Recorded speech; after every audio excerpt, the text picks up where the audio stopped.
Paano ko po malalaman at masasabi kung kailan ko magre-resign sa trabaho?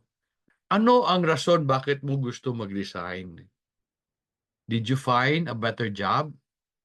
Or kaya ka nag-resign kasi ayaw mo sa boss mo? Kaya ka ba magre-resign kasi nalilitan ka sa sweldo mo? O kaya ka ba nagre-resign kasi toxic yung mga kasama mo? Let me just address this.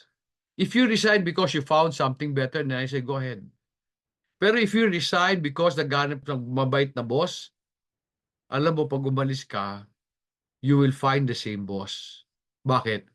Most of you nagagalit 'pag pinapagalitan ng boss.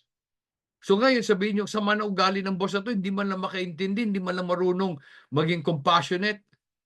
Ba't ka ba napagalitan? 'Di ba may nagawa kang mali? So anong dapat mong gawin, maghanap ng ibang boss? 'Di ba dapat ang gawin mo, ayusin yung bagay na nagalit siya para sa sunod hindi na maulit. This is something I find weird sa mga tao today. Sila nagkamali. Gusto nila sila ang intindihin.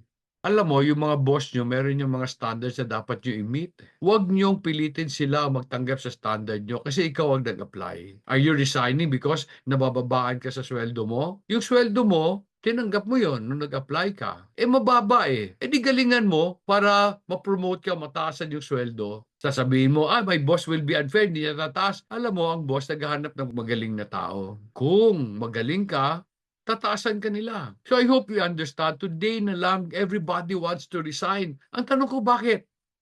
Mahirap maghanap ng trabaho unless there's something better. Advice ko parati, stay. Now, why will you stay? Kasi pag umalis ka, hindi ka sigurado makakahanap ka ng mas magandang trabaho. Pero if pag nakahanap ka na ng mas magandang trabaho, magandang opportunity, go ahead. Okay yan. Kasi I believe in life we should progress. Hindi yung pababa. And then may mga bata ngayon, they'd rather have no job than have a job na ayaw nila. Ako, I would rather have a job na ayaw ko para may pagkain ako, may pera ako. And that's the reason why many people today are burdens. Magre-resign sila maski wala silang pupuntahan. Kami noon in our time, bawal yon. Bakit? We don't want to be a burden to our parents. So bakit ka magre-resign? Ulitin ko, pag ang sagot mo, kasi you're going to another better place, go ahead. Okay, go ahead. Pero kung yabang lang yan, pride lang, lununin mo na lang yan, wala namang mawawala sa'yo eh. Yan ang pagkinain mo, hindi ka tataba. Okay?